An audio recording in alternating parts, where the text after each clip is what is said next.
Educativo y a todos los miembros que son ya parte de estos cursos que viene auspiciando el grupo educativo. En esta oportunidad soy la facilitadora para desarrollar el tema de las reglas generales que caracterizan a la ley familiar. Voy a compartir pantalla y nuestro organizador me dice si ya la tengo compartida. Todo correcto, Torita. Perfecto. Bien. De pronto hay que destacar que, haciendo un pequeño resumen, que la vigencia de la Ley 603 ha traído pues eh, grandes logros y conquistas a nivel de la parte tanto sustantiva como adjetiva. Ha cambiado algunos institutos en su tramitación, no en sí a la esencia de los institutos, y también en la tramitación completamente al sistema oral, habiendo ya eh, salido del esquema anterior que caracterizaba a los procesos de manera escrita y sujeto a una serie de solemnidades y formalidades que en esta materia que tiene esa particularidad de ser sensible, pues no era la adecuada, más aún cuando de por medio había los directamente afectados, hoy identificados de acuerdo a nuestra ley como los vulnerables, aquellos que se encuentran en una situación de desventaja. Y bueno, pues en esa lógica se ha pretendido, obviamente, darle otra tónica, si vale el término, a la tramitación de los procesos. Por un lado, educamos a las partes, por otro, también a los abogados.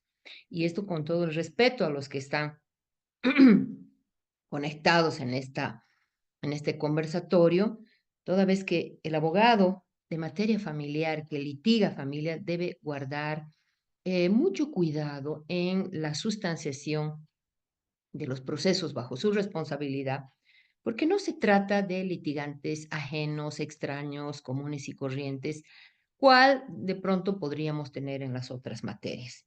Aquí se trata de familia y esa vinculación que tiene el origen de un núcleo familiar, de la relación sentimental, de las relaciones de parentesco, hace pues que obviamente los sentimientos de los litigantes estén sumamente susceptibles para pretender lograr sus objetivos.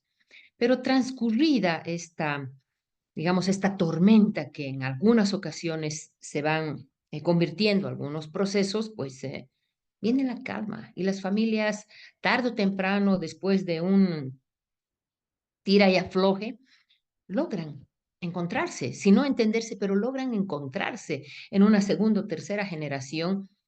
En muchas ocasiones, cuando la tramitación del proceso ha sido traumático, pues entonces hay resentimientos que se hereda generacionalmente.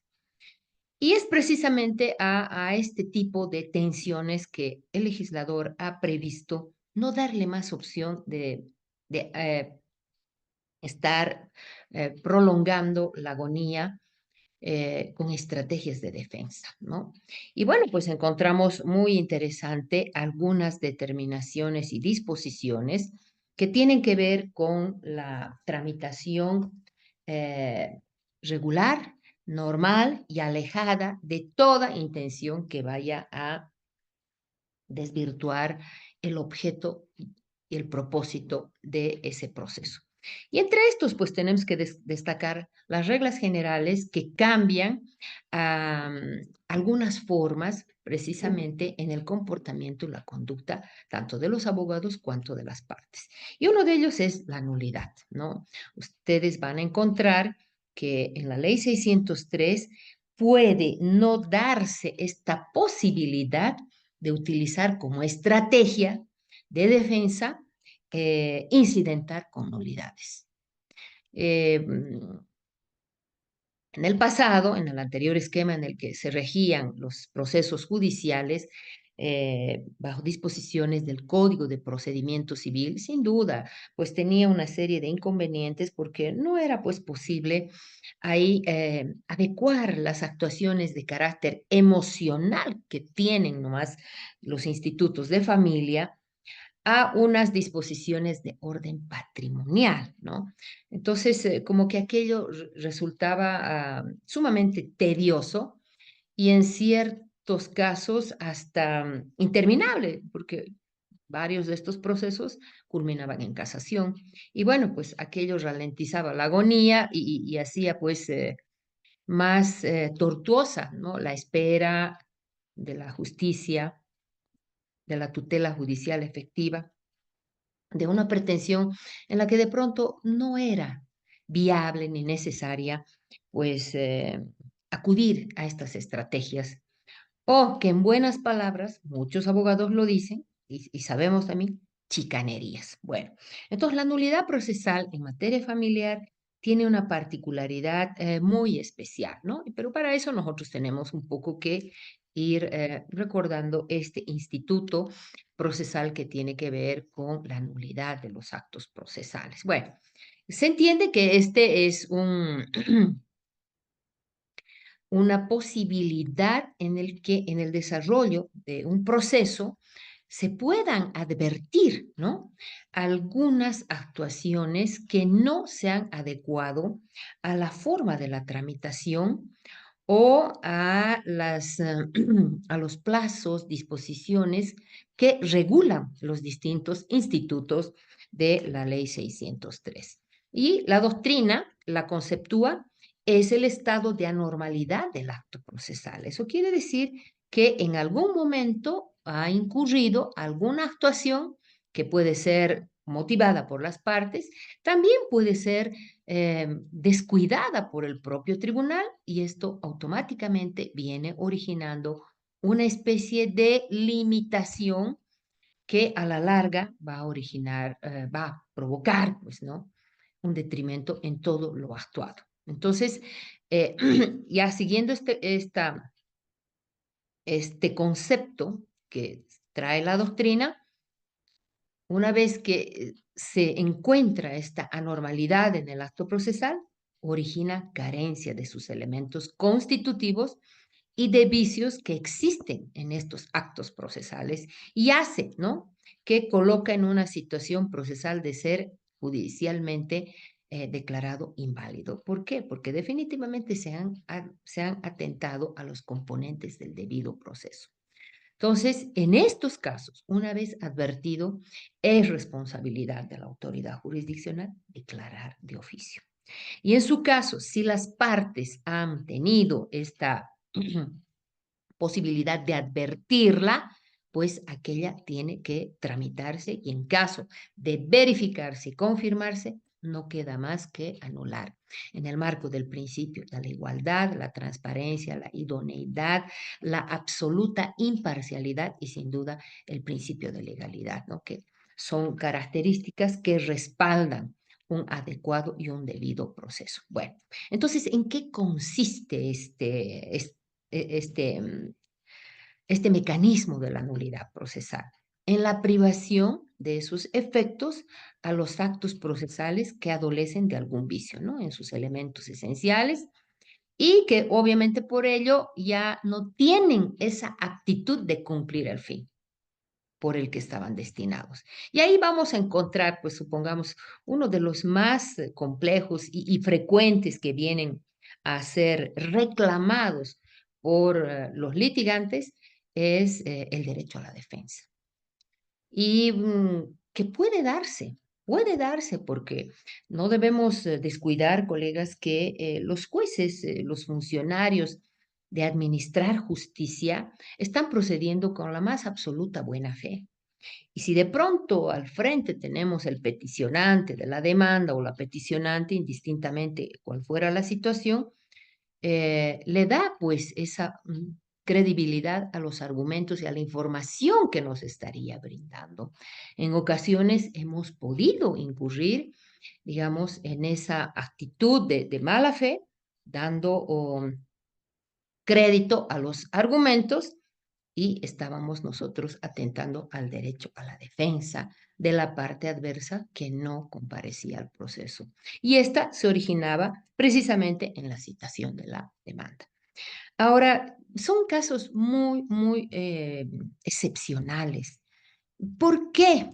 Precisamente porque es familia, es una relación en la que uno conoce los antecedentes em, digamos las cualidades características de la contraparte, porque termina siendo su exmarido y de pronto es la madre o es el padre, es el abuelo, el tío, la nuera, el suegro. No estamos litigando con una persona ajena. Puede darse el caso también que de pronto no se ha tenido relación con algún miembro de esa relación familiar. Entonces, ahí podría de pronto un poco explicarse hasta por el tipo de la demanda, ¿no? Y esto nosotros, los jueces, lo advertimos, ¿no? Supongamos una demanda de asistencia familiar de un adolescente y en la narrativa y en la exposición de los hechos, de los fundamentos de hecho, se conoce que sus padres no tuvieron una relación convivencial, sino fue una relación simplemente de padres, que él nunca ha tenido oportunidad de conocer a su padre, el padre tampoco lo ha pretendido para tener estos acercamientos. Entonces ahí ya vamos un poco ingresando que ahí no hay ninguna vinculación. Puede darse el caso que ni se conozca aquel padre en relación a su hijo. Entonces ahí podría darse una posibilidad que no tenga referentes del domicilio, de dónde esté trabajando, alguna información cierta y precisa que permita realizar la citación de ese proceso que se viene en trámite. Y en otros también puede darse, digamos, en el caso de los esposos que después de mucho tiempo de divorciados deciden activar el proceso de división y partición de bienes y ahí han podido perder todo contacto. Aunque cuando hay hijos, a nosotros también nos llama la atención y es un poco complicado no pensar que los hijos dan una referencia, pues, dónde puede estar el familiar. Por eso es que nuestro código eh, tiene una particularidad, digamos, muy especial para que no puedan prosperar estas, no sean tan accesibles, no diré no puedan, sino no sean tan accesibles estas pretensiones de nulidad de actuados procesales, ¿no? Porque se trata de solo dos litigantes, máximo tres, y en algunas y contadas situaciones pueden ser más los demandados en representación de alguno de los sujetos procesales, digamos, primarios y que están fallecidos y ellos actúan en representación al objeto del proceso. No tenemos nada que ver en un tema de sucesión ni distribución de herencia, ¿no? Sino a determinar las obligaciones y en sucesión o puede darse en la tramitación de un proceso, pues que ocurre el fallecimiento, entonces ahí viene también la representación por fallecimiento. Entonces, es muy, digamos, escasa esta posibilidad que la parte demandante no conozca antecedentes. Independientemente de aquello que pueda ser evidente, se tiene pues, esta otra posibilidad de la información que nos brinda las instituciones en las que están registrados todos los datos de los ciudadanos, ¿no? De nuestro país, que es el padrón electoral. Recurrimos al CERESE para que nos pueda brindar el último domicilio electoral para una adecuada citación. Y si no, lo hacemos también con el CEGIP, que para una eventual solicitud de cambio del documento de identidad, ahí se ha referido el último domicilio. Y no se olviden que estas dos instituciones están entrelazadas en su verificación de datos para cualquier eventualidad. Entonces, estos son los que nos brindan el último domicilio, aún estando en el exterior, porque nuestros connacionales que se encontraran en el exterior, colegas, pues hace que al momento de sufragar y cumplir estos deberes con el Estado, se registran en los consulados y están plenamente habilitados para cumplir con su deber cívico, ¿verdad? Entonces, en esta suerte, digamos, de posibilidades que pueda en algún momento no tener datos, eh, tal vez podría darse una eventual, ¿no? Inobservancia de estas formalidades que puedan viciar el acto, pero no es tan accesible en materia de familia. ¿Por qué? Porque se cumplen, ¿no?, ciertas exigencias que de un modo u otro siempre llega a tenerse datos concretos de su domicilio, siempre llega a tener conocimiento la parte demandada. Entonces ahí se habría cumplido el objeto, el propósito del acto procesal que se lo está cuestionando con una nulidad. Bueno, y aquí tenemos la sentencia que en cierta manera viene un poco a constituirse, ¿no?, en una de las fundadoras, la 1644 de 2004, de 11 de octubre, que decía en el concepto, obviamente siguiendo lo que nos enseña la doctrina, que la nulidad consiste en la ineficacia de los actos procesales que se han realizado con violación de los requisitos, formas y procedimientos que la ley procesal ha previsto. Para la validez de los mismos, a través de la nulidad se controla la regularidad de la actuación procesal y se asegura a las partes el derecho constitucional al debido proceso. Por regla general, la nulidad procesal retrotrae el proceso al momento anterior al que se genera el vicio de procedimiento, es decir, la inobservancia de los requisitos, formas y procedimientos previstos por la ley procesal. A esas reglas se impone la excepción para los casos en los que, al sustanciarse un incidente o trámite ajeno al asunto principal, se produzca el vicio. Y obviamente aquí la exposición de este análisis que hace el Tribunal Constitucional es extenso. Entonces ya nos está describiendo en qué casos va a darse curso a la nulidad de los actos procesales y los efectos que va a tener precisamente esta determinación autorizada por el juez que está tramitando el caso, ¿no? Entonces volvemos al inicio y vamos a empezar de nuevo. Ahí se tiene que velar la igualdad efectiva, el debido proceso, eh, para que pueda despejarse esta posibilidad de encontrarnos con un defecto que a la larga sí van a traer consecuencias y obviamente un perjuicio al litigante.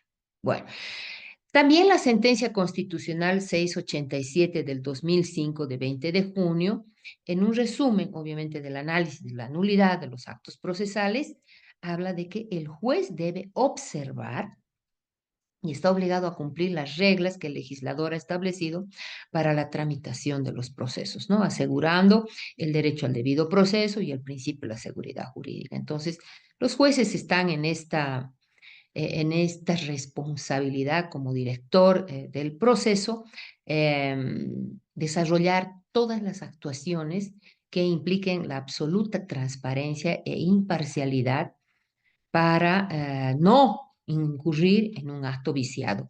Voy a pedirles, por favor, a los presentes que las preguntas las dejemos cuando vayamos a terminar, porque si no, no vamos a poder continuar. Muchísimas gracias. Bien, entonces, ¿cuál es la particularidad que tiene nuestro código?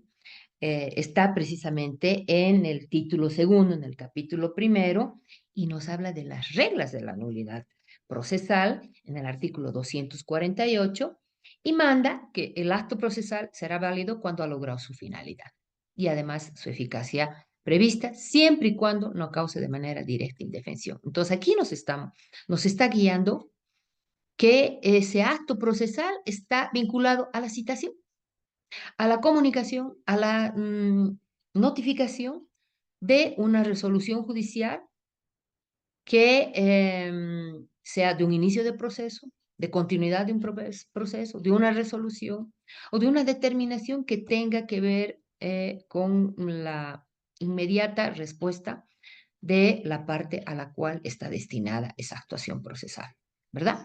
Entonces, es claro, ¿no? Ha logrado su finalidad, ha llegado y obviamente ha cumplido ese objetivo, salvo que se estuviera originando indefensión. De pronto hemos ido a una casa, se ha pegado ahí y en esa casa,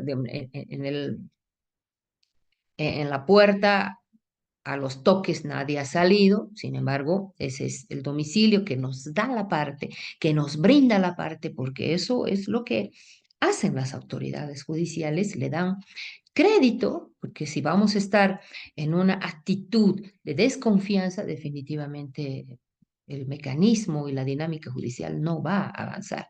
Entonces, se le da esta posibilidad al usuario demandante o el peticionante eh, el crédito de que ese es el domicilio donde vive la parte demandada y si de pronto se ha pegado pues la citación en el domicilio eh, y pues resulta que no había sido aquel o hemos ido a otra dirección. Son tantas situaciones que se puedan presentar. Entonces, ahí, sin duda, pues vamos a originar una indefensión porque se ha ido a un domicilio que no correspondía, que no era el correcto. Y bueno, pues, o en su caso, ya inclusive de haber mediado el informe del oficial, ¿no? Entonces, aquí viene la responsabilidad de la autoridad jurisdiccional para declarar de oficio, aquí hay un pequeño errorcillo, de la nulidad de los actos procesales expresamente previstos en la ley, ¿no? Entonces, el juez tiene que asegurarse que estas actuaciones que están dando inicio a un proceso judicial sean cumplidos de manera efectiva y eficaz, que tenga ese su destinatario y surta, obviamente, ese resultado de poner en alerta para que asuma su defensa. Por eso vuelvo a reiterar, no se trata de un proceso común y corriente, un litigante común y corriente ajeno. Se trata de un familiar. Ahí al frente está alguien que ha convivido con nosotros, que ha sido parte de nuestra vida. Y bueno, si en ese tipo de verdades, pues en las relaciones sociales y familiares, eh, se tiene que obrar realmente con responsabilidad en el caso de los demandantes. Aquí la sentencia constitucional, la 040 del 2014 de 25 de marzo, ya hace una puntualización, una descripción de en qué casos podría darse la posibilidad de la declaración de nulidad de obrados, ¿no? Y para eso ha hecho una distinción en base a los principios de especificidad, el principio de la finalidad del acto, el principio de trascendencia y el principio de convalidación. Y estos tienen un propósito y un fin, ustedes ya lo conocen, es prácticamente estos cuatro que caracterizan y que vienen un poco a respaldar aquellas posibilidades o actuaciones en las que se va a declarar la nulidad de oficio. Es una sentencia que prácticamente sienta una línea ya reforzada porque explica, ¿no? En qué casos procede, ¿no? Y cuando nosotros hacemos la interpretación de este entendimiento de la sentencia constitucional al trámite familiar que estamos desarrollando, pues vamos a ver que en muchos de estos, definitivamente, en muchas de estas posibilidades de plantear una nulidad de obrado, no concurren estos requisitos que puedan originar la nulidad de actuaciones, ¿no? Bueno, el principio de especificidad o legalidad, bueno, ahí hace referencia a que el acto procesal se haya realizado, ¿no? En violación de prescripciones legales, o sea, ahí se ve una intención deliberada y no solamente por la parte, sino también hasta por el mismo funcionario del juzgado. Y, sin embargo, independientemente de aquello, es la ley, ¿no? La que debe, obviamente, prescribir una determinada formalidad. Y cuando estamos hablando de las citaciones, ustedes ya saben, ¿no? Cuáles son las formas que nos señala nuestra norma para hacer llegar, para poner en conocimiento de la parte demandada. Entonces, si de pronto no se han cumplido y nos hemos saltado y directamente ya se declara una rebeldía en un proceso ordinario, porque en los otros procesos que caracterizan a los trámites de familia, y ustedes lo conocen, se le designa un defensor de oficio, al igual que en el ordinario, pero en el ordinario se le declara rebelde. Entonces, se le designa un defensor de oficio y el defensor de oficio tiene una segunda misión, independientemente de presentar su respuesta, es agotar todos los mecanismos para dar con su defendido.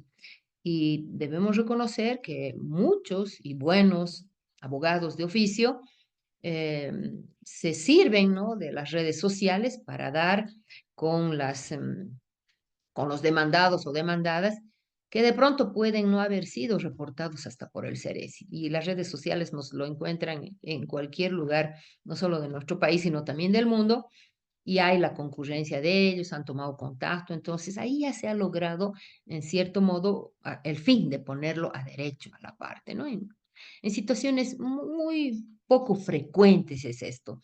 El defensor de oficio tiene esa gran, digamos, esa gran misión de hacer lo que el código de ética y la ley de la abogacía le manda, ¿no? Defender con todo ese profesionalismo, más aún cuando se trata de que ellos están ausentes. Bueno, y siguiendo precisamente esta descripción que se hace al principio de especificidad, esta interpretación refiere que no basta que la ley prescriba una determinada formalidad para que su omisión o defecto origine la nulidad del acto o procedimiento.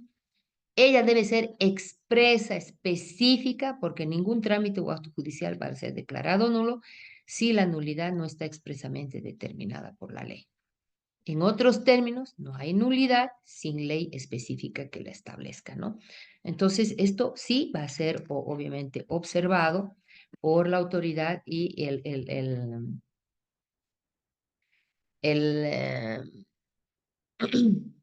el propósito del planteamiento que viene siendo reclamado por aquel que se considera afectado. El otro, presupuesto también, la posibilidad que pueda originar la nulidad de un acto procesal es la finalidad del acto. Y aquí es interesante lo que destaca el Tribunal Constitucional porque dice en mérito al cual la finalidad del acto no debe interpretarse desde un punto de vista subjetivo referido al cumplimiento del acto, sino en su aspecto objetivo, o sea, apuntando a la función del acto en el criterio del estudioso Lino Palacios en su obra Derecho Procesal. Da a entender que no basta la sanción específica para declarar la nulidad de un acto, ya que ésta no puede declararse si el acto, no obstante, de pronto su irregularidad, ha logrado la finalidad a la que estaba destinada. Acomodando un poco o adecuando esta interpretación de la finalidad del acto, lo que se busca es que sea eficaz ese acto procesal. Y esto nos ocurre con bastante, digamos, frecuencia, la citación cuando se hace al domicilio de los padres del obligado, que ese es el domicilio que nos ha podido reportar el Ceresi o el CEGIP y de pronto también la parte demandante. Pero al momento de hacer esta actuación, salen al encuentro estos familiares y le dicen, no vive aquí, ¿no? Y bueno, pues eso queda un poco en esa lealtad, en esa franqueza o sinceridad que caracterizan a las personas. De pronto puede ser una estrategia para un poco demorar esa actuación, porque ustedes saben que desde el momento de la citación ya empiezan a correr los plazos, ¿verdad? O en otra, definitivamente un afán de perjudicar y no dar ni facilitar eh, aquel propósito del acto procesal. Y bueno, pues, sin embargo, ya sabemos que el demandado se está moviendo con abogados y presente el incidente de nulidad, ¿no? Entonces, son estas actuaciones que la autoridad jurisdiccional las va a analizar y de pronto, independientemente que hayamos ido a una casa ajena que no era de él, pero que era de sus papás, se ha logrado el propósito, tiene conocimiento, ¿verdad? Y en otras ocasiones, los jueces también tienen este razonamiento. Aquí es una demanda de asistencia familiar que es en la mayoría en las que siempre se va presentando este tipo de em, posibilidades de no desarrollar con la normalidad que caracteriza a un proceso. El juez no deja pasar por alto que quien está solicitando la demanda de fijación de asistencia familiar es una persona y que es menor de edad y resulta siendo su hijo y pues por su propia condición no puede solventarse. Y está yendo a su padre, no está yendo a un extraño, no está yendo a un ajeno. Entonces, eso le lleva pues un poco también a la conclusión del juez que ese padre definitivamente no tiene ni siquiera un acercamiento, no tiene una relación con el hijo, con esa su responsabilidad conforme manda el 41 en relación al 37 de nuestra ley y no cumple sus deberes naturales. Entonces ahora va a cumplir por la vía judicial sus deberes legales, ¿verdad? Entonces resulta censurable, pues, que el padre le diga que mi hijo venga y me notifique, que me cite que vivo, digamos, a 3 cuadras de la casa de mis padres, ¿no? Entonces, este tipo de conductas también las analizan los jueces. De pronto, si fuera un ajeno, pues no estoy tan obligado a saber la precisión donde vive. Yo tenía el único referente que era esta casa. Entonces, es distinto. Y ese es un poco el enfoque que tiene nuestra ley 603, ¿no? En la posibilidad de dar curso a una nulidad de objetos. El siguiente es el principio de trascendencia. ¿Esto qué implica? Que no puede admitirse el pronunciamiento de la nulidad por la nulidad misma o nada más para satisfacer los pruritos formales. Esto lo refiere el estudioso Couture. Esto significa que quien solicita la nulidad debe probar que la misma le ha ocasionado obviamente perjuicio, cierto, irreparable, y que solo puede subsanarse mediante la declaración de nulidad, ¿no? En este caso, va a demostrar cuál ha sido el agravio que le ha causado el acto irregularmente cumplido y si este es cierto, irreparable. Entonces ahí estamos viendo, ¿no? Que está muy vinculado al derecho a la defensa. Entonces hay que ver cuál es, digamos, el alcance de esta afectación de no haberse cumplido ese acto procesal conforme manda la norma, ¿no? Entonces, nunca ha llegado a mí, nunca he conocido, no es esa mi casa, no es tampoco ni lo de mis padres, es la casa de un amigo, y pues yo no he tenido la oportunidad de defenderme, de presentar mi prueba y además que sea escuchado, ¿verdad?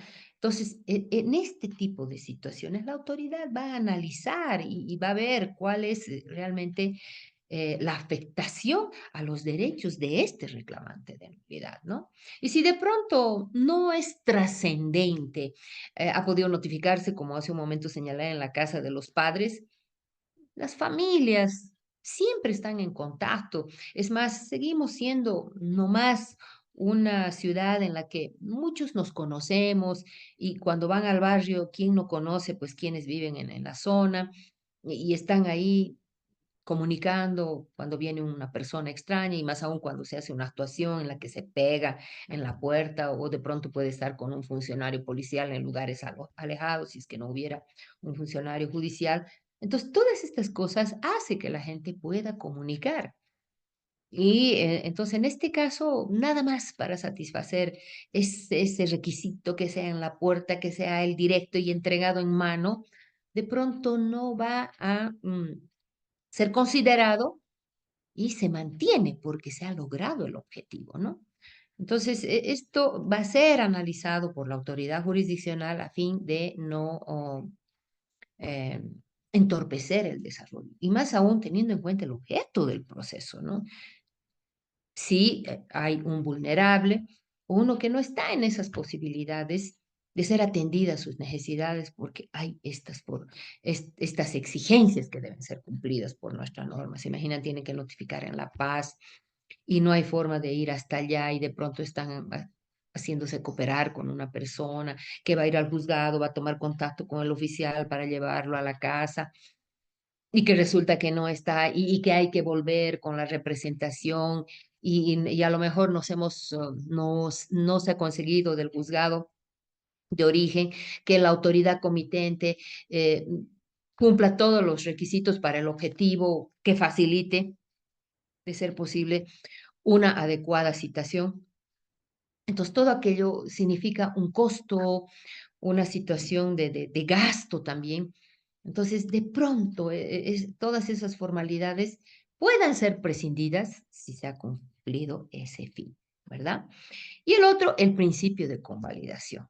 Bueno, pues, aquí la interpretación que se hace es que en el supuesto caso de que ha podido, ¿no?, darse una determinada posibilidad de encontrar una nulidad, esta no va a ser declarada inmediatamente, ab initio, si la parte la ha consentido, expresa o tácitamente ese acto defectuoso, ¿no?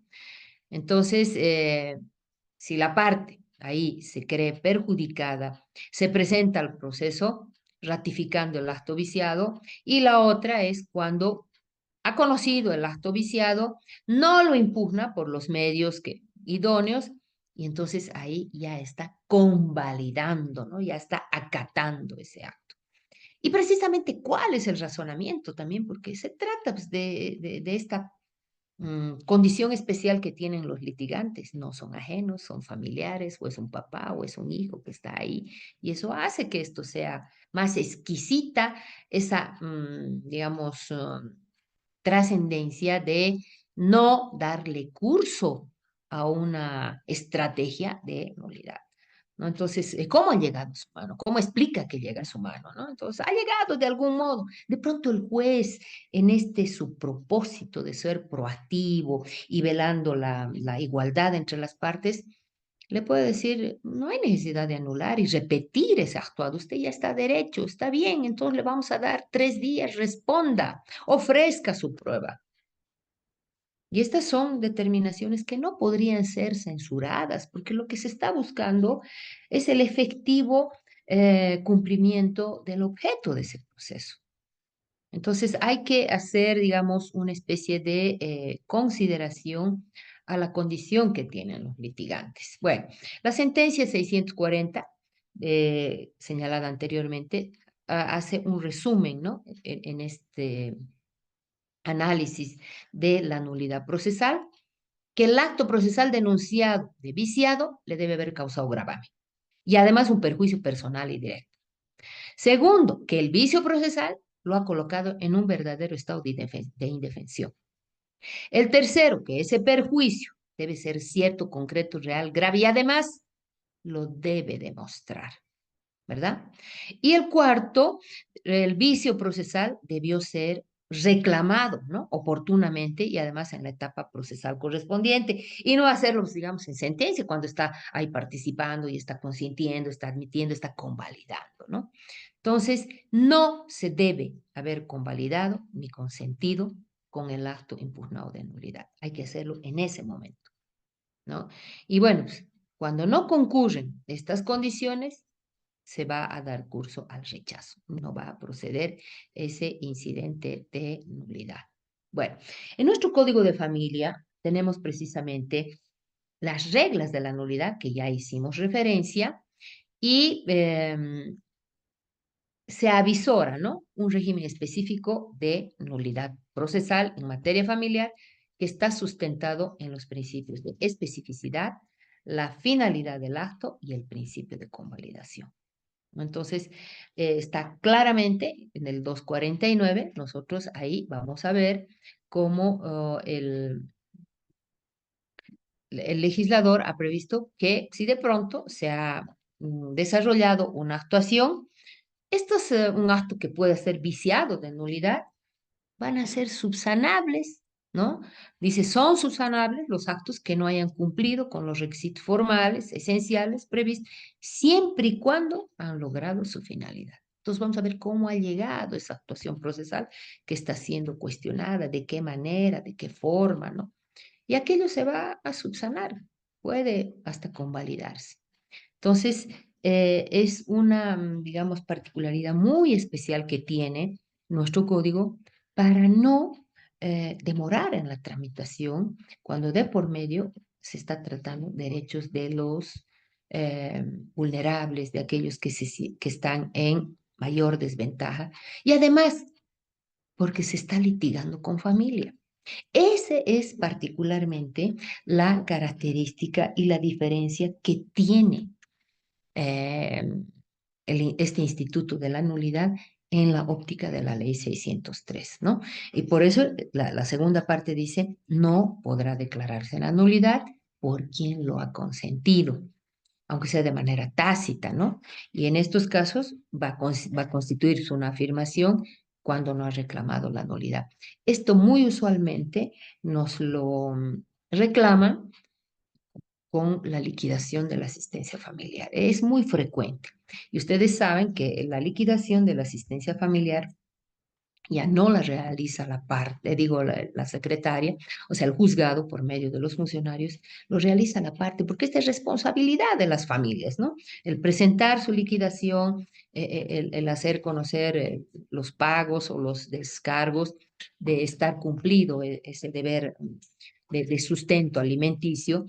Entonces, en este tipo de reclamos, cuando la suma es considerable, los obligados siempre arguyen de que no me ha citado en mi domicilio, han ido a la casa de mi hermana. Y cuando el juez ve la suma y ahí arroja un monto ya pues de casi 5 cifras, entonces, ¿qué concluimos? Que ese padre nunca pagó. Y le está exigiendo que su beneficiario sí vaya y lo notifique para que en el plazo de 3 días pueda pagar una suma que durante un tiempo mucho más prolongado no la ha cubierto. ¿Qué otra conclusión más nos lleva este reclamo? Que es un poco desleal hacia su familia, que tampoco no tiene relacionamiento. Y ustedes se van a dar cuenta, el expediente es una muestra de la realidad familiar, colegas. Cuando se trata de asistencia familiar, es distinto a aquel que paga, aunque sea de pronto con una notificación, ya. Es mucho más placentero aquel que hace el depósito y hace conocer al juzgado y dice, he pagado, aquí está mi voucher o mi comprobante, está pagado, de tal forma que el juzgado hace conocer a la otra parte por si en alguna eventualidad se hace al que no vio el comprobante y no tenía en cuenta que se había depositado. Entonces, es muy usual que nos argumenten en una liquidación con una suma adeudada, acumulada, y quiere que se cumpla la formalidad cuando debería estarse preocupando por hacer a lo mejor un plan de pagos, porque sabe que si resuelta la nulidad, ya sea desestimada o de pronto tramitada o rechazada, no va a cambiar la deuda alimentaria, ¿verdad? Entonces, es muy usual. Entonces, aquí lo que se puede ver es que no necesita pues, una citación personal para una liquidación. Ya sabe la parte obligada que está derecho, está obligado a cada mes depositar, mes vencido, mes vencido, mes vencido. Y si después de mucho tiempo no ha cancelado, es su obligación, pues, hacer conocer al juzgado para hacer un plan de pagos. También es obligación de la otra parte, reconocemos. Reclamar en el momento oportuno y no esperar que los montos se vayan acumulando. Y es ahí donde viene, ¿no? Esta reclamación y dice, tanto tiempo yo pagué, le di en dinero, le di en mano directa y yo no llevé el control. Entonces, son hechos que resultan un poco complejos para poder acreditar aquello, ¿verdad? Entonces, tengan por seguro que los jueces van a basar precisamente estas particularidades en estas reglas y en estas posibilidades de ser desestimadas y que además sean convalidados esos actos. Ahora, se da también la nulidad en segunda instancia, ya estamos hablando cuando ésta se la formula en apelación, ¿no? Si de pronto aquello no ha sido reclamado en la tramitación de primera instancia, entonces, en este caso, la ley ha previsto que una vez que se ha formulado la apelación y en ella está también planteada la nulidad, lo que hace el Tribunal de Apelación previamente va a resolver la nulidad porque debemos saber si efectivamente se ha afectado los componentes del debido proceso antes de entrar a la apelación. Y si en verdad se advierte que se ha eh, vulnerado, ¿no? Eh, los derechos del afectado reclamante, entonces ya no hay necesidad de entrar a la apelación, se declara la nulidad y se devuelve los actuados para que la autoridad reencauce el proceso y continúe. Entonces, pero si se rechaza, entramos a la apelación, ¿no? Entonces ahí vamos a ver ya si tienen o no eh, razón en los reclamos en los agravios. Una particularidad que tiene la resolución de nulidad que puede darse, que sí, realmente hay situaciones un poco complejas de una realidad completamente distinta a la que nosotros podríamos considerar que es normal, que tienen contacto, que tienen una vinculación, pero puede darse situaciones excepcionales. Y en este caso, entonces, la autoridad judicial tiene que ser muy clara en el momento de determinar qué actos procesales van a ser afectados con la nulidad, ¿no? Y aún así, sea a petición de parte, la declaratoria de nulidad, o en su caso, en la regularización del proceso o el saneamiento que las autoridades judiciales la van a ir advirtiendo, va a anular los actos expresamente señalados, ¿no? Y en este caso, si es un acto específico que no vaya a afectar a otros, pues no le va a impedir que se produzcan los efectos, los que se llama, los cuales el acto es correcto y es idóneo, ¿no? Esta es una ya responsabilidad de la autoridad y además la autoridad ahí va a fundamentar, va a hacer saber el alcance de esa su decisión, ya sea anulando o desestimando la nulidad. Y bueno, pues, también señalará qué actos son los que van a ser afectados con la declaratoria de nulidad. Bueno, entonces vuelvo a reiterar, esta es una particularidad muy interesante que tiene nuestro código, en la que se va a puntualizar con el principio de trascendencia, el de convalidación y obviamente el de especificidad. Ahora, vamos a entrar a las excepciones y ustedes saben que las excepciones tienen una particularidad muy importante en todo proceso. En nuestro código ha venido pues a ser detallado en el artículo 252. Son estrategias de defensa, algunas destinadas a paralizar de momento el proceso, otras para eliminarlo y otros para apartar a la autoridad del conocimiento de ese proceso. Están comprendidas en el inciso a G y obviamente estas deben ser planteadas al momento de la contestación de la demanda y obviamente si esto va, digamos, acompañado con una cosa juzgada, conciliación, transacción, pues ahí se debe acompañar la prueba, ¿no? Que respalde aquello y no se esté volviendo a definir algo que ya ha sido resuelto. Bueno, entonces, esto es muy importante que tengan en cuenta porque en los procesos extraordinarios es distinta la tramitación y planteamiento de las excepciones al del ordinario.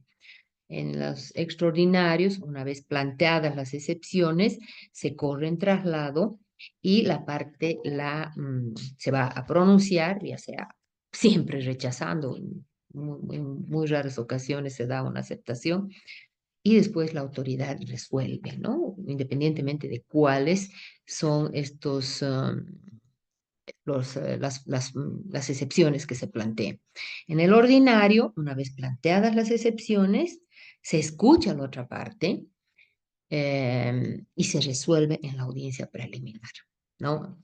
E inclusive no se olviden que en el proceso ordinario, en la respuesta de la parte demandante, puede formularse una demanda reconvencional, ¿no? Entonces, este está sujeto a una formalidad que debe ser observada por la autoridad judicial, ¿no? Y todo lo que corresponda pues a la tramitación, claramente nosotros la encontramos en el 252 al 254, ¿no? La forma como se debe hacerlo, en el caso del extraordinario, ya hemos dicho, ¿no? Se plantea en el plazo de 3 días y con o sin respuesta se va a resolver en el mismo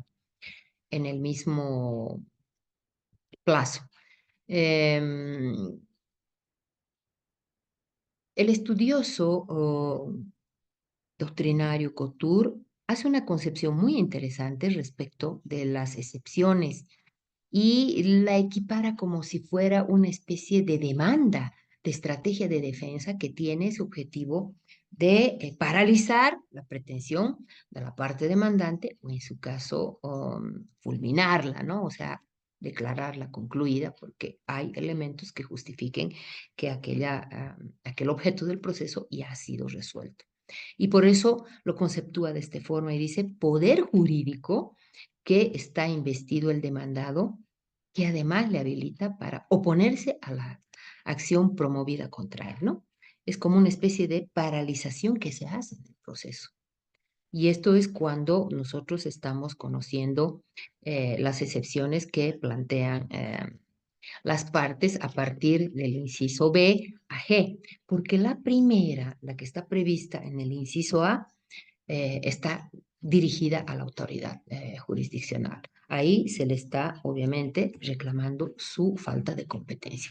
Y en este caso ya pues la autoridad judicial ya no tiene que estar corriendo en traslado porque ya conoce conforme a las eh, facultades y competencias que están previstas en la ley 025, pues debe pronunciarse, ¿verdad? Entonces, las demás ya están afectando a la idoneidad, a la capacidad, a la falta de legitimación de la parte contraria, ¿no?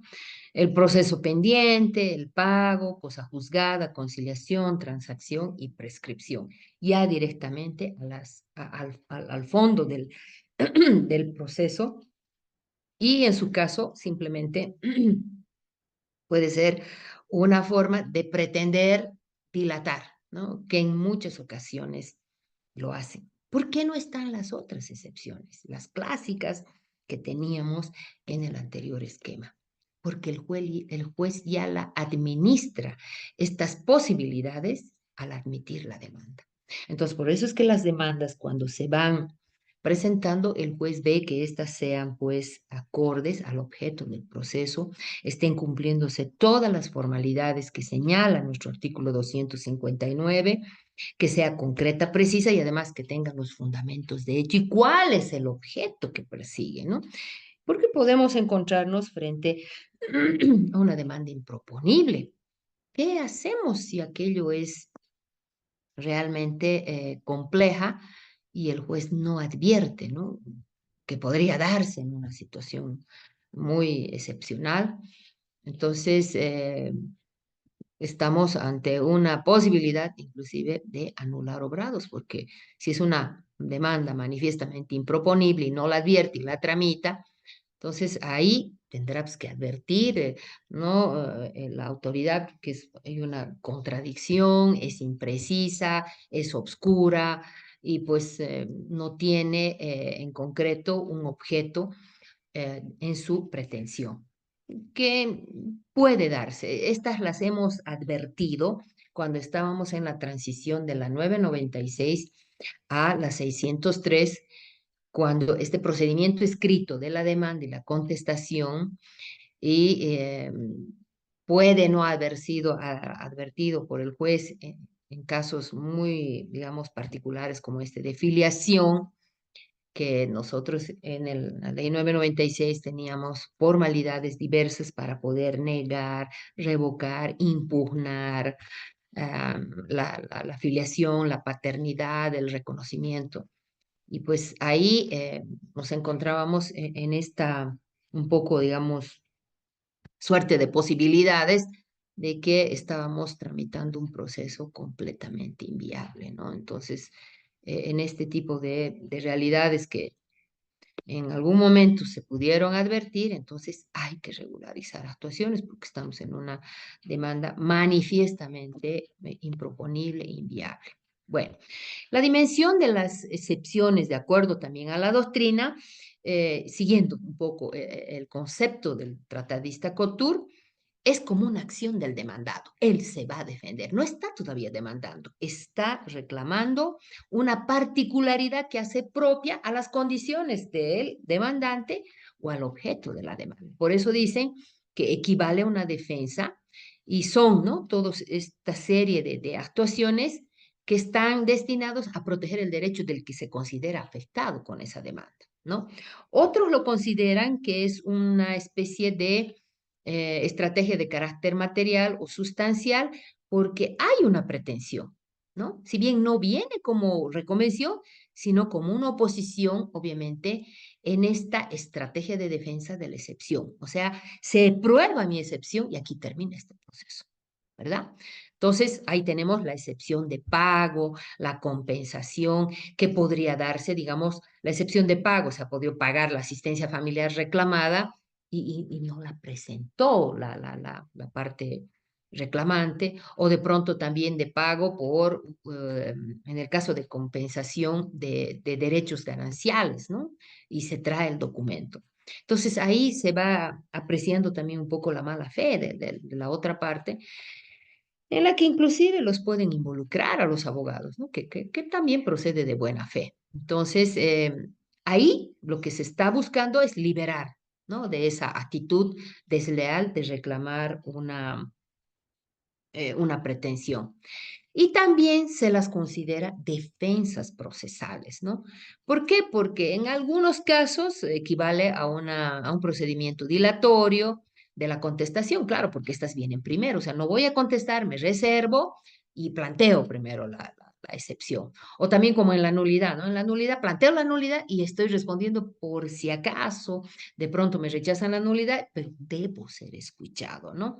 Entonces aquí planteo la excepción, ¿no? Y porque es a los 3 días. Y si es en un proceso extraordinario, bueno, al quinto día ya deben responder. En el ordinario, entonces, se plantean las excepciones y estas van a ser resueltas recién en la audiencia preliminar. Pero si, digamos, estoy atacando a la falta de legitimación, o sea, yo a este demandante yo lo desconozco, él no está legitimado para reclamar en este, supongamos, un proceso de nulidad de matrimonio. La norma es muy clara, la nulidad de matrimonio solo pueden plantear los cónyuges. Y de pronto viene la mamá, el papá, el hermano, el hijo. Entonces ellos no están autorizados para hacerlo, ¿no? Entonces ahí lo que se va a hacer es una defensa que va a estar destinada mediante la excepción a ser desestimada la demanda, ¿no? Y en este caso, como dice la doctrina, adquiere su absolución y se libera de la demanda.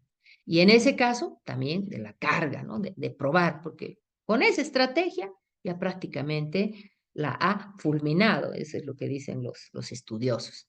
Bueno, los incidentes, ustedes ya saben que son también otros mecanismos procesales que le permite a la parte, a cualquiera de las partes, formular de manera fundamentada alguna, como esta de la nulidad, ¿no? Alguna actuación procesal que no está siguiendo la adecuada tramitación o el curso que establece la ley, el curso legal previsto, ¿no?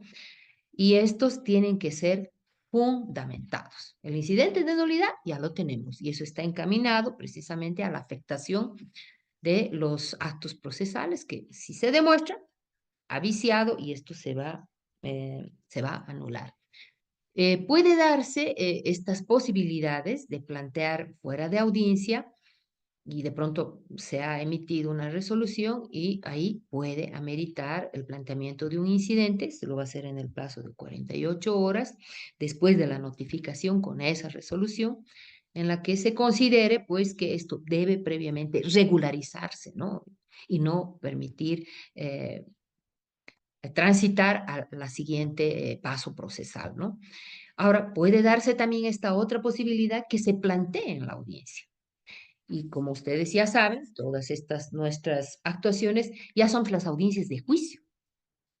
Y si nosotros vamos a plantear una nulidad, digo, un incidente, pues tenemos que fundamentar porque no estamos permitiendo el desarrollo de esa audiencia y el pronunciamiento de la resolución. Entonces, esta tiene que ser fundamentada y obviamente en algunos casos, si es que amerita, pues documentada si es necesario.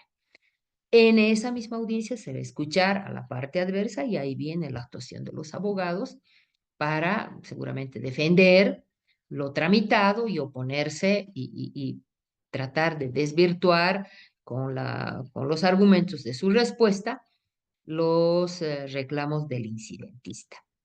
y una vez escuchada a la parte adversa, se resuelve por el juez. Y si definitivamente el juez advierte que aquello es un incidente dilatorio, que lo único que está eh, originando es desorden e indisciplina en la tramitación regular, entonces va a rechazar y además le va a imponer una multa por esa actitud desleal y se continúa con el proceso sin ya existir mayores observaciones. No es como en otras materias. Aquí, si muy escasamente se han presentado incidentes ya en la audiencia de juicio, en su gran mayoría no han prosperado, ¿no? Porque el juez ha estado tomando todas las previsiones de la tramitación regular y adecuada a la norma y a las formalidades que cumplen cada uno de los trámites en sus tres estamentos. Bien, esto es, digamos, estas estrategias de defensa. Ahora vamos a la demanda y esto es obviamente ya administrado y controlado por el juez. Nosotros encontramos la demanda en el artículo 258 y siguientes que tengan que ver con todas aquellas exigencias y sin duda formalidades, porque hay formalidades que cumplir. Aquí no se trata de una simple petición y que de pronto la autoridad jurisdiccional tenga que deducir qué es lo que está pretendiendo el peticionante, ¿no? Si en la suma decimos solicita asistencia familiar y de pronto el contenido hace referencia a una petición de guarda y no nos hace referencia a la asistencia familiar. Entonces el juez va a decir, aquí no encontramos congruencia en lo que está demandando fijación de asistencia familiar y aquí se está hablando de guarda. Entonces aclare, define o en su caso subsane, ¿verdad? Entonces estos son oportunidades y deberes que tiene, bueno, se le da a la parte y deberes que tiene el juez para hacer notar. A ver, se supone que toda demanda debe estar dirigida a la autoridad competente. Ya, pero ante la eventualidad que se presente, digamos, señor juez público en materia civil y demanda de divorcio por ruptura del proyecto de vida. De pronto aquella, digamos, error en la consignación de la autoridad competente eh, puede subsanarse, puede dejarla pasar por alto cuando tengo claro el objetivo que se relaciona con los fundamentos de hecho, ¿no? Entonces, si aquello pues me guía como juez que el objeto del proceso es la demanda por ruptura del proyecto de vida, entonces ya tengo lo que bien en claro, la pretensión de la parte, ¿no? Entonces, en este caso, no va a ser, ¿no?, objeto de corrección ni rechazo, porque puede darse un error o a una incorrecta, ¿no?, un señalamiento de la autoridad judicial.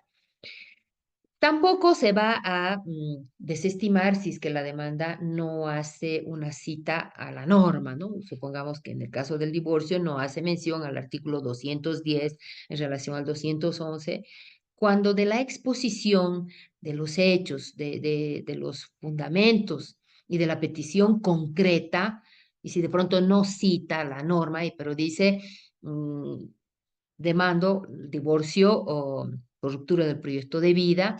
Asimismo, se me conceda la guarda de mis hijos y se asigne a ellos una asistencia familiar eh, porque estas son sus necesidades, ¿no? Y ahí no ha citado el 210, no ha citado el 222, no ha hecho mención al 212.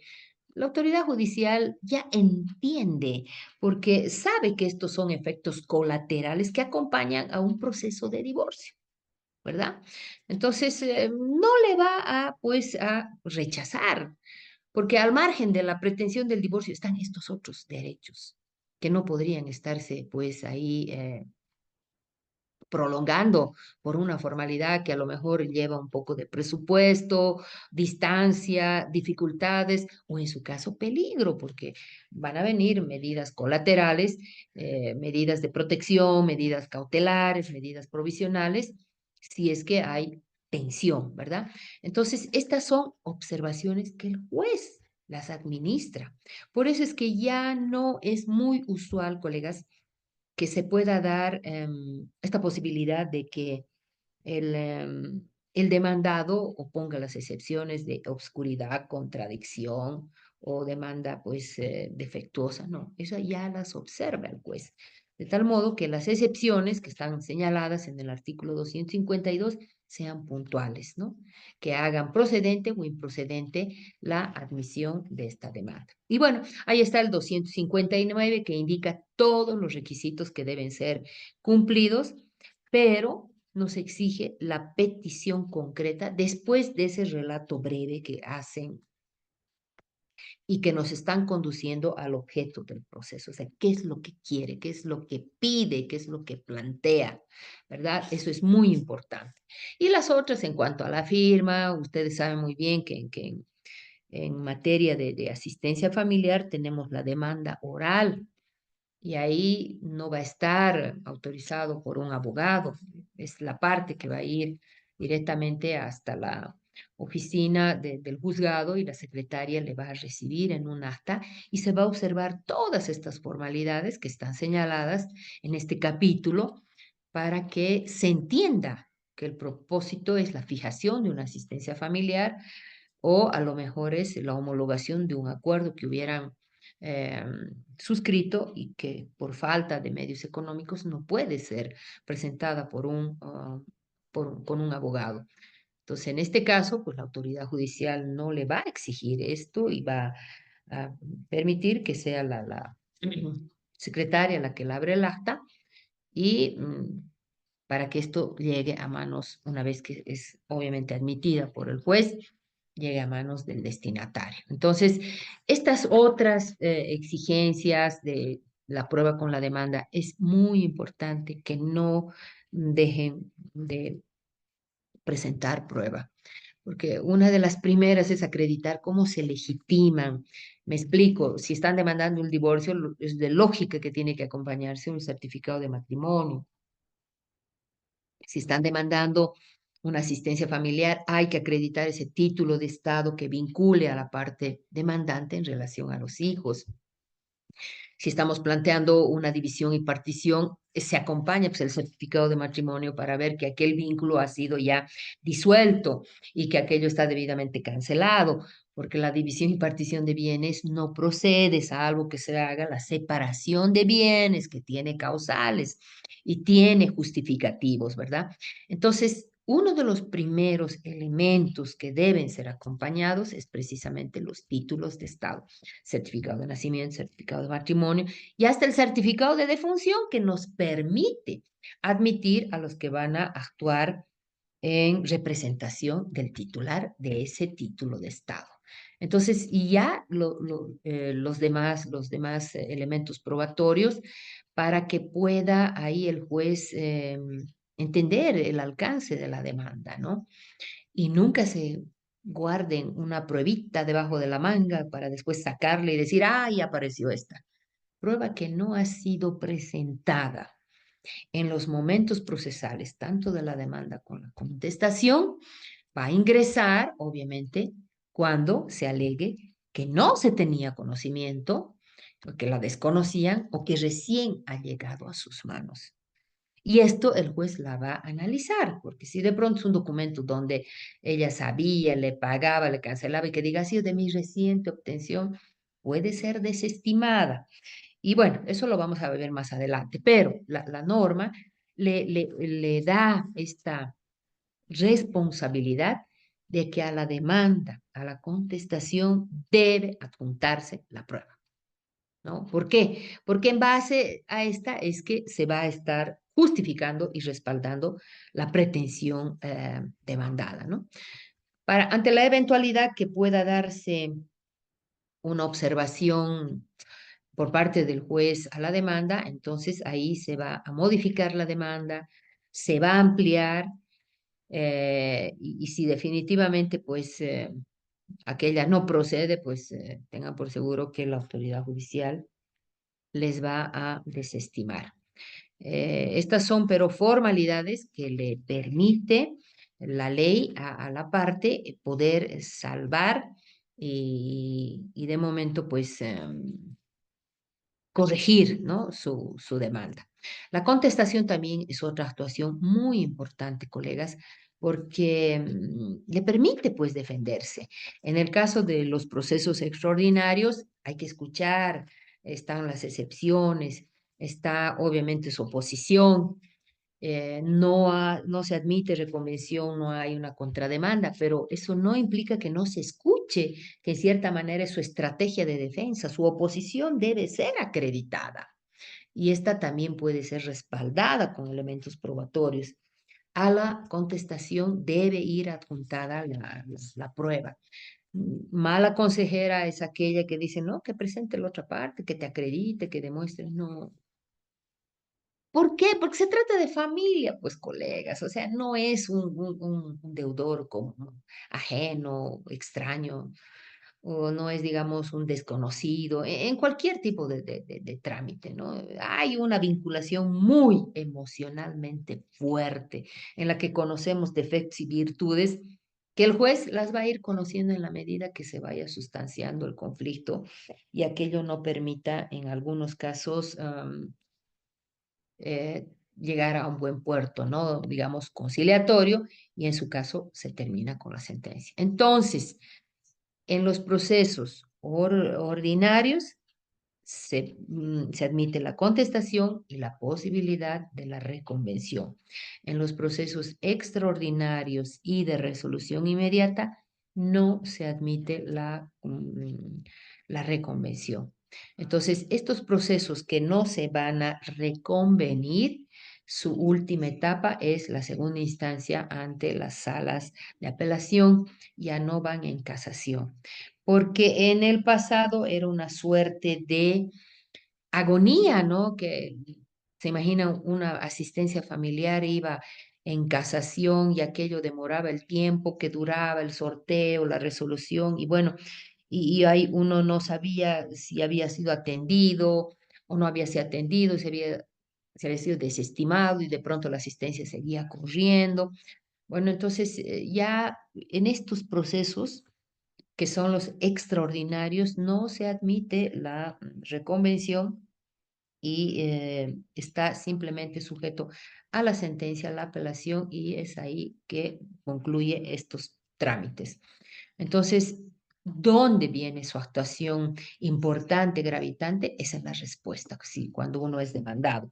Y estar ahí para defenderse, estar ahí para ser escuchado.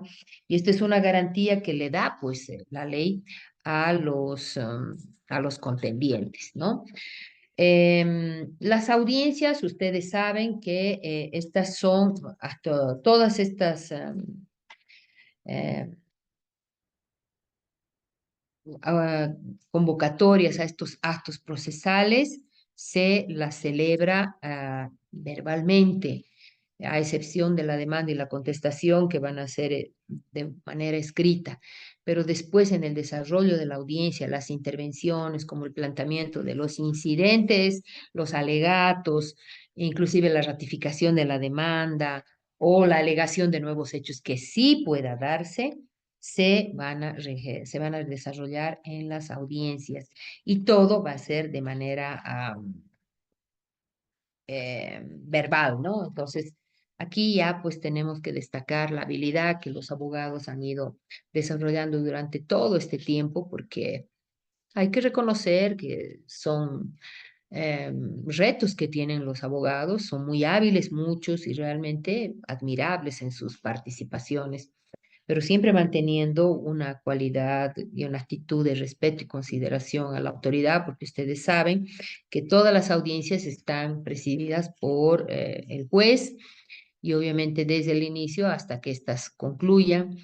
Y en casos donde se va a tratar los derechos de niños, de personas adultas mayores o de discapacitados en los que se considere que son vulnerables, pues ahí se puede mantener la reserva. Y en muchas situaciones no se va a permitir, digamos, el conocimiento, participación de algunas otras personas, ¿no? Puede ser que el juez, supongamos en situaciones muy complejas como es en la guarda, cuando el niño va a ser, digamos, escuchado en una particularidad especial, va a estar ahí reforzado con el equipo interdisciplinario y puede no permitir que entren las partes ni los abogados, pero si está el equipo o está la defensoría, obviamente ahí resguardando los derechos de los niños. Se dan estas situaciones y se mantiene, ¿no? Esa reserva y tampoco el expediente va a estar a disposición de las partes precisamente por estas particularidades. Todas las audiencias se van a desarrollar, obviamente, de manera, ¿qué se llama?, continua. Ahora que ya, bueno, aquí en Cochabamba mm, hemos tenido un movimiento de nuestros juzgados que en el pasado contábamos con salones de audiencia, pues y en muchas situaciones ahora los jueces están desarrollando sus audiencias en los despachos de los jueces, ¿no? Y a veces resulta un poco incómodo. Entonces, pero estamos con las audiencias virtuales, que también representa una gran ventaja para conectarse desde cualquier punto de la ciudad o del país en el que se va a escuchar a la parte y también la defensa de los abogados, ¿no? Esto no significa que sean en todos los procesos, los jueces son los que van a ver si aquello amerita una audiencia virtual por tema de distancia, por tema de trabajo o alguna otra eventualidad que también el juez atiende. No piensen que se trata de una imposición. Hay que darle un poco de accesibilidad a situaciones un poco complejas, ¿no? En ocasiones no dan permisos a los sujetos procesales de sus centros de trabajo, entonces hay que entender aquello. Pero sí, lo que se recomienda es que tengan una conexión estable y una continuidad de estar, pues, conectados todo el tiempo y cumplir las formalidades que tiene el sistema para audiencias autorizado por el órgano judicial.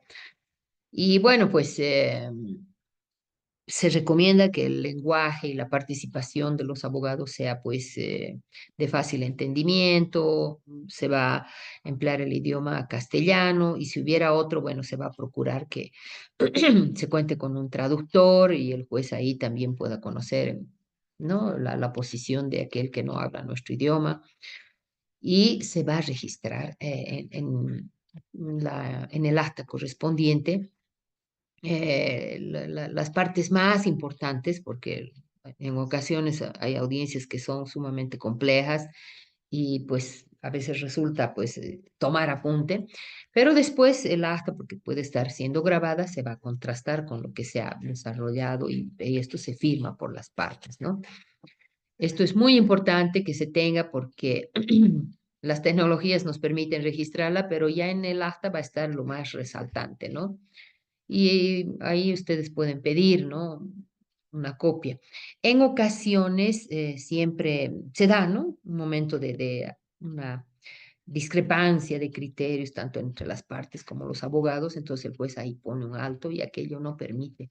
O en ocasiones, alguna vez hemos escuchado y refieren que consten hasta que ha dicho esto, ¿no? Y de pronto era una discusión que en un momento digamos, de euforia, ha dicho este mal padre o esta madre es una fiestera, no, que conste que me está agraviando y quiero una copia y qué para activar otro proceso. Entonces ahí la autoridad judicial va a tomar una serie de recaudos.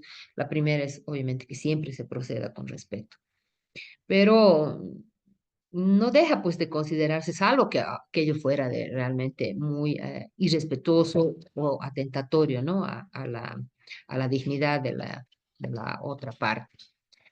Y la contrastación que ustedes van a hacer con el acta de todas sus actuaciones que hayan desarrollado en la audiencia. También se puede dar la suspensión de audiencia y obviamente esto se debe poner en conocimiento de la autoridad porque pueden darse eventualidades y no queremos pensar que sea una forma de querer dilatar porque ese día se va a dictar la sentencia, ustedes saben que es así. Bueno, entonces si se presenta alguna eventualidad, entonces con anticipación Sí, y además que esté justificada, por ahí hay un certificado médico, tanto el abogado como de la parte, una eventualidad, un accidente, un viaje imprevisto. Entonces aquello se hace conocer y la autoridad, analizando esta petición, va a señalar una nueva actuación. La norma señala dentro de los 5 días, pero en ocasiones hay que reconocer pues que está tan saturada la agenda de los juzgados que tienen que darse espacios para tratar de hacer coincidir en estos tiempos, ¿no? Bueno, y una vez que ya se ha instalado la audiencia, de pronto la autoridad ve que debe disponer porque hay una situación de fuerza mayor, ¿no? Digamos, una amenaza de bomba o algo que, un temblor, ¿no? O ha ocurrido una eventualidad, entonces en estos casos va a señalar una nueva audiencia. Bueno, vamos a terminar con esto del expediente y voy a pasar a las preguntas. Ustedes saben que el expediente, pues, es el legajo en el que se están registrando todas las actuaciones desde el inicio hasta la sentencia y como en familia tiene esta característica de ser parte, digamos, de la vida de las personas, de las responsabilidades, de las dificultades y tiene todo un bagaje de emociones, de decisiones, equívocos, se va realizando como una especie de libreto y que a veces se van acumulando en dos o tres eh, cuerpos. Esto está bajo la responsabilidad de las partes. Son actos, obviamente, que constan por escrito, ahí van a estar documentados, ahí está bajo la responsabilidad, obviamente, del juzgado, todos los elementos que están respaldando las pretensiones de las partes, todas las decisiones que han sido, pues, autorizadas, las resoluciones, los autos, las sentencias por el juez y todo eso está bajo la responsabilidad. Son documentos públicos, pero es solo de manejo del juzgado y con las partes. O sea, aquello no puede estar saliendo a la mano de cualquier persona, porque tiene que ver con el derecho a la vida digna de las familias y esto, pues, en cierta manera tiene nomás sus limitantes, ¿no? De ser accesible a cualquier persona. La ley señala que el acceso al expediente solo a las partes y a los abogados, ¿no? Y bueno, ahora a los procuradores que están autorizados y excepcionalmente a terceras personas, ¿no? Que de pronto podrían ser, en ocasiones vienen a verificar los de algunas instituciones para ver si tienen alguna vinculación con entidades bancarias, algo que tiene que ver con la buena fe y en este tema de créditos, ¿no? Eh, También se tiene la posibilidad de acceder a copias del expediente o algunas partes del expediente, piezas que sean necesarias, aquello se pide sin mayor formalidad, son legalizadas, no necesitan presentar memorial. Bueno, el expediente se queda en la secretaría, ustedes ya saben, si este expediente no tiene un movimiento por un periodo de 6 meses, entonces aquello implica que no va a haber mayor reclamo y aquello debe irse al archivo, porque ha ingresado en una inactividad y esto es una función ya que lo cumple el secretario, ¿no? Para que no haya dificultades, digamos que se haya perdido una pieza. El préstamo de los expedientes, ustedes ya saben, eso es accesible a los abogados, a las partes, para que puedan formular sus apelaciones dentro del plazo que señala nuestra norma, y también a los peritos para que puedan realizar los informes. Y obviamente hay un plazo para que ellos devuelvan y se restituya, y además que tiene que ser de la forma como se les ha entregado. El secretario revisa si es que de pronto no ha podido sacarse algún actuado, ¿verdad? Y para la eventualidad que se pudiera dar, ¿no? La pérdida del expediente, se procede a la reposición. Obviamente son tantos expedientes y en ocasiones se ha dado, ¿no? Hay por un descuido, el personal mismo que está siendo parte del juzgado ha podido tomar contacto con algún interesado. Entonces, mi consejo es que siempre tengan ustedes una copia del expediente para ante la eventualidad, que no es obviamente, pues, una situación frecuente, la eventualidad se procede a la reposición. Y obviamente si aquello se averigua y se concretiza de quién ha sido el responsable, entonces eso se denuncia ante el Ministerio Público. Ahora sí, voy a ver si tienen alguna pregunta. Ahora sí abro esa posibilidad. ¿Alguien estaba levantando la mano?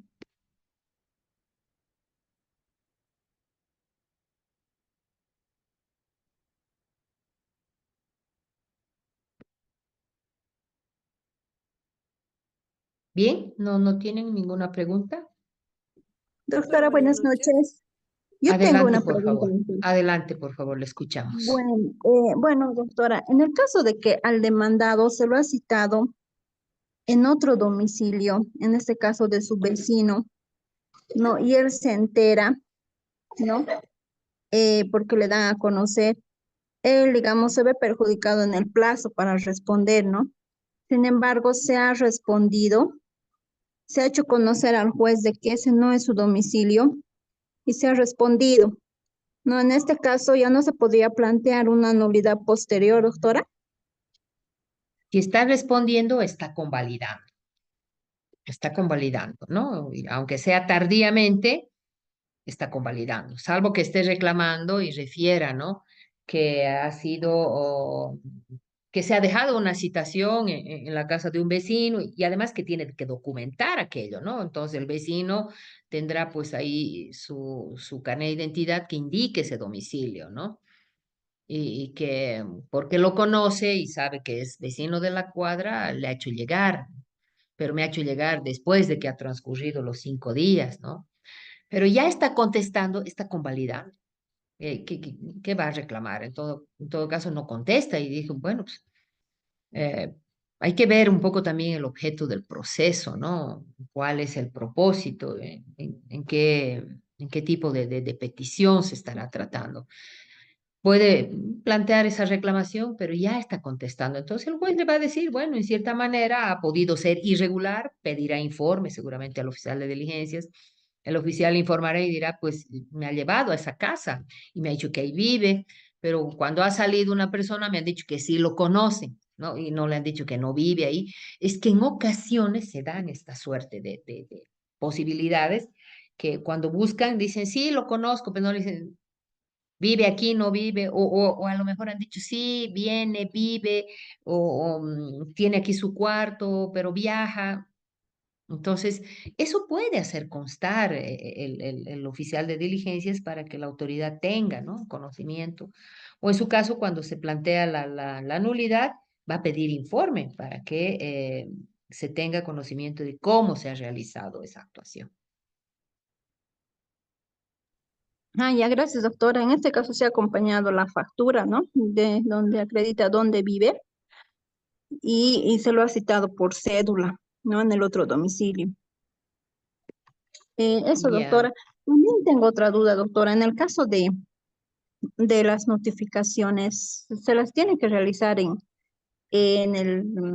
en el domicilio establecido en el carnet de identidad? ¿Es válido o se tendría que realizar en su domicilio? Porque la otra parte, digamos, conocía dónde vivía y era en otra jurisdicción, digamos, en Sacaba, ¿no?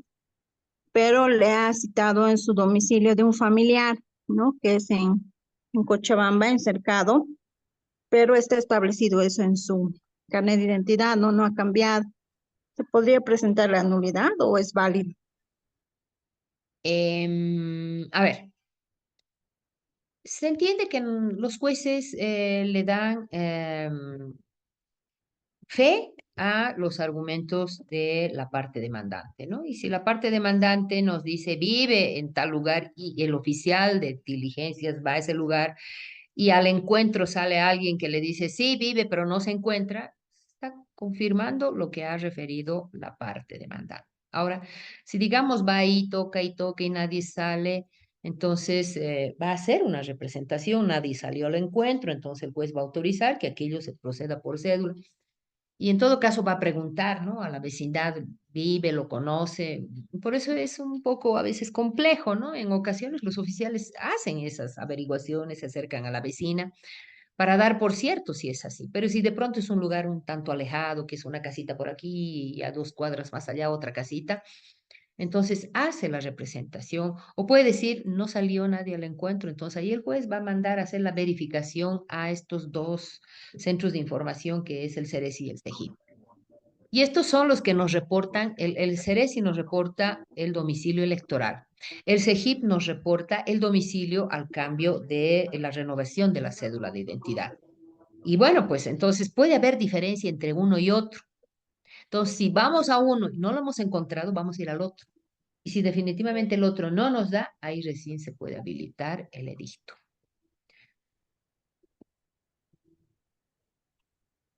Bueno, ¿hay alguna otra pregunta?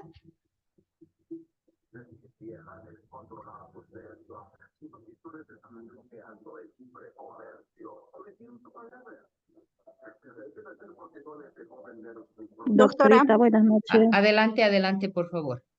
Le escucho. Y Roxana.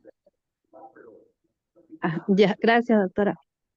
Bueno, una demanda de asistencia familiar donde solicité la liquidación y ya estaba con la aprobación de la liquidación para notificar, me plantea el recurso de nulidad por el domicilio, que era efectivamente el domicilio donde vivía su mamá. Él fue, bueno, lo da por improbado el recurso y me plantea recurso de apelación. Antes del recurso de apelación yo solicité de que se libre el mandamiento del mandamiento de apremio porque ya estaba la liquidación aprobada y ya había sido notificado y él tenía conocimiento, pero el juez me lo niega. A ver, quiero entender bien. A ver, hay una liquidación que ya ha sido aprobada por el juez y se ha notificado en el domicilio de la madre del obligado. Eso me ha dicho, ¿verdad? Sí, Y resulta que el obligado ha exactamente. planteado una nulidad de esa notificación porque no es su domicilio. El juez ha resuelto, ¿qué ha resuelto? ¿Ha rechazado la Mm, nulidad o ha No, anulado no, rechaza el la recurso. nulidad? La Sí, nulidad, no, estoy hablando del incidente de nulidad o de qué me está hablando, no, no le he sí, escuchado bien. incidente de nulidad, doctor. Ya, ¿cómo ha resuelto el juez? Lo rechazó. Ya, entonces si ha rechazado, esos actos son válidos. Entonces, lo que corresponde es pedir la combinatoria de pago y pues conforme al 415 y si aquello, digamos, no paga en el plazo que se le ha dado, porque ahí se le tiene que notificar todavía con la combinatoria, ¿no? O sea, se aprueba la liquidación, que se le ha puesto en conocimiento, haya planteado la nulidad, le ha rechazado la nulidad, entonces sigue corriendo, se pide la combinatoria, se le vuelve a notificar y después se expide la premia. Ahí es Ahora, donde planteo el ahora recurso de recurso que apelación. planteé, escúcheme, plantee Ujú. un recurso, no va a impedir que se extienda la premia. La asistencia familiar no va a paralizar ningún procedimiento, ni recurso alguno, eso lo dice la norma. Ya, doctora, gracias. Muy bien, hace un momento estaba alguien más. Sí, doctora.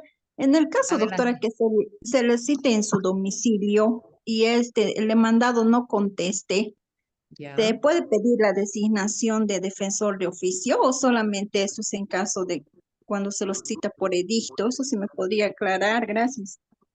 Bien, dentro de de las obligaciones que tiene pues la autoridad jurisdiccional es velar que el proceso se desarrolle obviamente sin vicios, ¿verdad? Entonces, uno de ellos va a ser precisamente